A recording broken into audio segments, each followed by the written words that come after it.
You know what? When I first started studying the Dhamma, it was really tough. I followed every instruction: meditating, chanting, doing good deeds, giving alms. But honestly, I didn't truly understand why I was doing it. I was just going through the motions, hoping it would make my life better or make others praise me. I didn't realize that even doing good from a place of wanting something in return was still driven by craving and ego. It was just more defilements piling up without me even knowing it. Back then, I was so eager to meditate and find peace. But no matter how hard I tried, my mind just wouldn't settle. It was always racing, endless thoughts, distractions. I kept switching techniques, thinking maybe this way will work. Eventually, I stumbled upon a method that clicked for me. My mind became calmer, my body felt lighter, and I experienced this blissful, peaceful state. I felt great, even after the session ended. At the time, I thought, yes, I've made it. But later on, I learned that even those pleasant feelings are just temporary conditions. They're not the goal. They're still part of the conditioned world, impermanent and dependent on causes. I had been clinging to them without realizing it. And then there was drowsiness. Oh my gosh.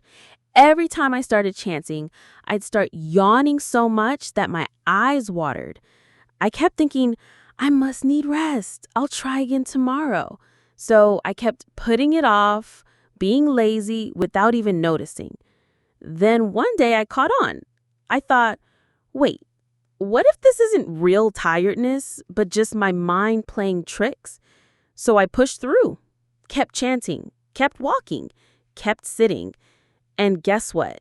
The sleepiness eventually faded on its own. Another big challenge for me was doubt. I had so many questions about practice, karma, meditation, everything. I asked teachers, read books, listened to Dhamma talks, but still couldn't find all the answers. The more I thought, the more confused I got. Eventually, I realized that I had been trying to figure everything out just by thinking.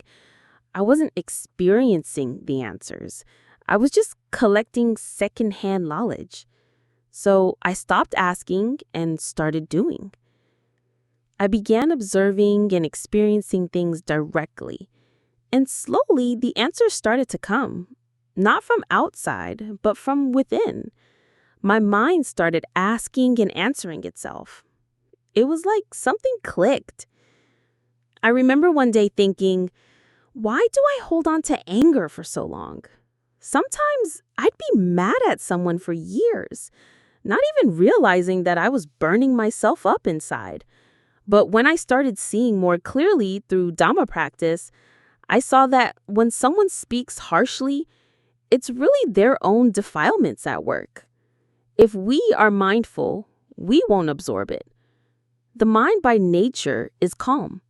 So if someone throws anger at us and we don't catch it, it just passes. We suffer only when we choose to pick it up. That insight really helped me let go. And you know what else I learned? Defilements sneak in from all directions. Sometimes it's greed, like seeing a beautiful bag or a 50% off sign and suddenly craving. Other times it's hatred. Something small irritates you and it snowballs. There's also doubt, especially about the Buddha, the Dhamma, the Sangha, or karma. When doubt gets strong, it paralyzes you and makes you hesitant to practice. All of these are hindrances, and they don't always show up clearly. You have to watch carefully.